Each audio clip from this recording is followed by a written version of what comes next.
Okay, ladies, gentlemen, boys, and girls, my name is the Jägermeister. Welcome to my channel. Now, this is my first video. As you can see by the title, this is what my channel is going to be about. Disclaimer, this is for entertainment purposes only. Do not do the shit that I do, okay? It's just stupid, right? For most of these stories, honestly, it's just like I look back at it, I'm like, fuck, I should not have done that, like, at all. Horrible decision on my part. But without further ado, let's get right into it. So, this was in, I believe, 2018. Now, at this point, I was with my friend, we're gonna call him Chris, and my friend Michael. And we were at our local mall. Now, we were trying to buy some Xanax. Me and Chris had never done Xanax before, but Michael has done it once or twice before. I'm not quite sure. So, we're at the mall, and we hit up this dude to come bring us to us. And holy shit, this dude literally took like 3 fucking hours. We were in the same spot at this mall for like 3 bloody fucking hours. And at one point, we went to get some stuff from the Shoppers Drug Mart, right? Just get some chips, some drinks, and shit like that. And some Sprite, because I was gonna put in Sprite. Don't do that, by the way. It doesn't work. It literally does not dissolve. Alright? But anyways, we go to Shoppers Drug Mart. And we come back, and this dude texts Chris, and he's like, yo, I came to the spot. You guys weren't there, so I dipped. We are all extremely pissed, let me just tell you that right now. And so we go just back home. This was in, I believe, somewhere around January 26th, which is Australia Day for me. And my parents always host an Australia Day party at my house annually. It's kind of cool, you know? I like the food and stuff like that. So after we all left, everyone went home. Except Michael. He, I believe, went down to a street called 69th Street. Sketchiest place ever. I'd never go there. And he just miraculously sees this dude. And so the guy fronts Michael all of the Xans at once. And Michael said, oh yeah, we'll pay you back later. We did.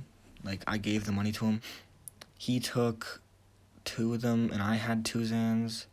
So 1 Xan was for Chris, 1 Xan was for Michael, 2 Xans were for me. So later that night, I took the 2 milligram bar. Now, I shit you not, that is the only thing I remember. I remember taking it and then FaceTiming my friend. And then that's it. That's the only thing I remember for the rest of the entire night.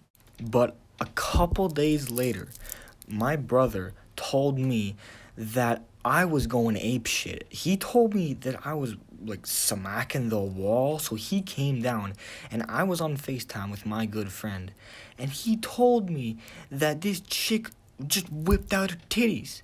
And the chick told me that she did too, and she didn't know my brother was there. So I was just like, what? I missed some titties. You know, I was distraught, but like it wasn't that big a deal. This is why Xanax is fucking shit. Don't ever do it. It's cancerous.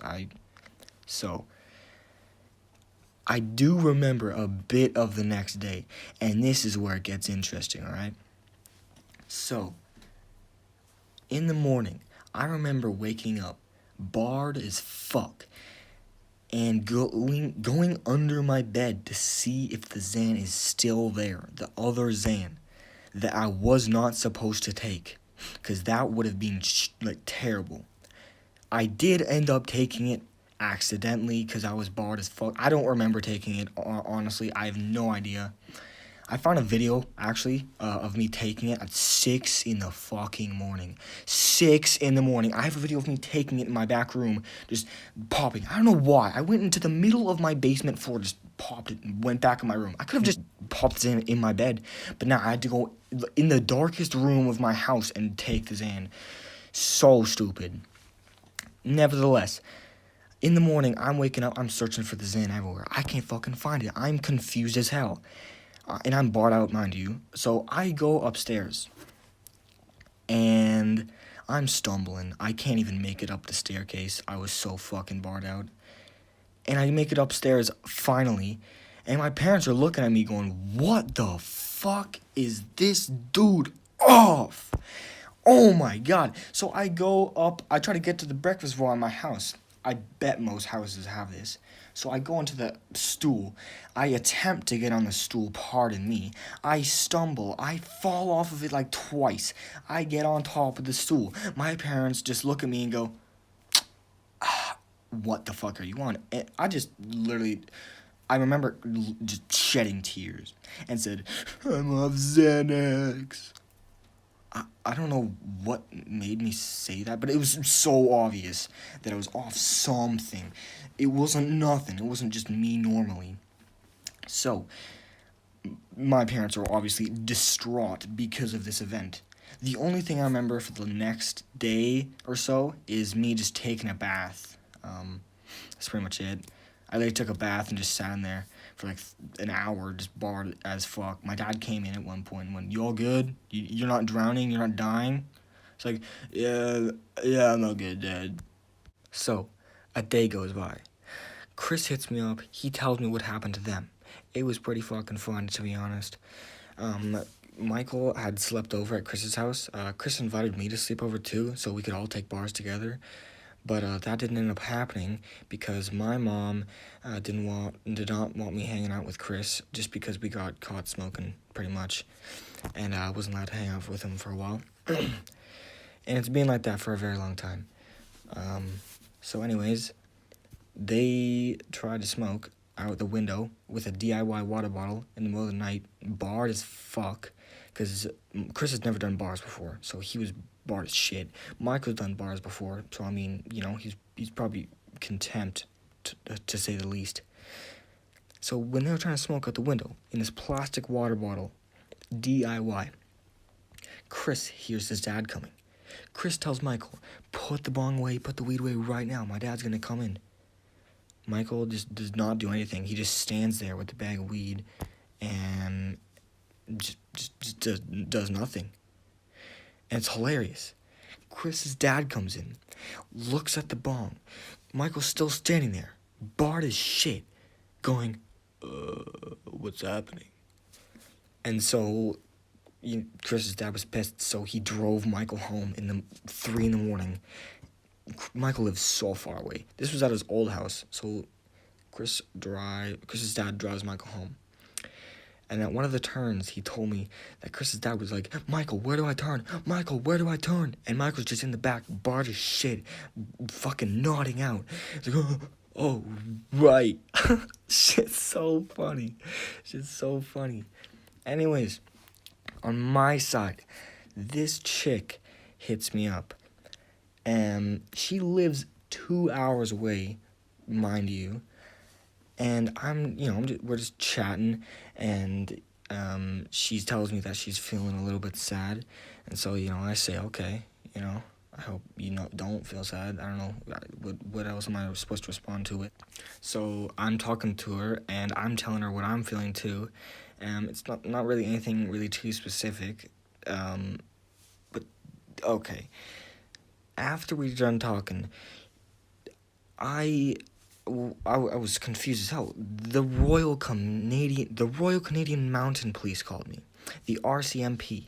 For those who don't know who that is, it's self-explanatory. It's just the police department, but just for all of throughout the Rocky Mountains, British Columbia and Alberta, those provinces. Anyways, so they call me, and they say that they're like, oh, we heard you're trying to kill yourself. And I'm just like, what? Where did you get this information from?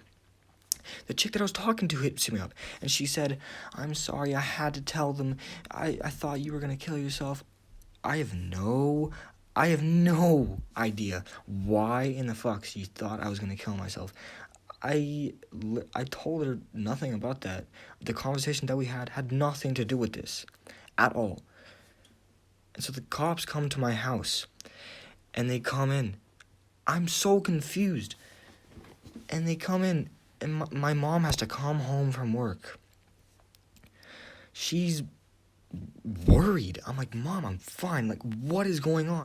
So this chick told her principal, and her principal called the RCMP, and the city that I live in, the cops just came to my door, right? And they have to escort me to the hospital. It's not an option, okay? I didn't have a choice in this. So they just escort me to the hospital. I have to go into some stupid ass program for 3 hours. The only thing that they asked me the entire time was, "What drugs have you done?" What? Well, I just said, "Yeah, Xans. Um, two nights ago, Xans. That's all." And yeah, that's pretty much it. I just had to wear this blue piece of literal paper and watch SpongeBob for 3.5 hours and go home. So pointless. Anyways, that's my story about blacking out on Xanax for my first time ever doing it. I have done them again since, a couple times, I believe. I might tell those stories, but expect some more bangers to come out. I do have another video coming out in the very near future. So, drop a like if you enjoy. And I'll see you all later. Peace.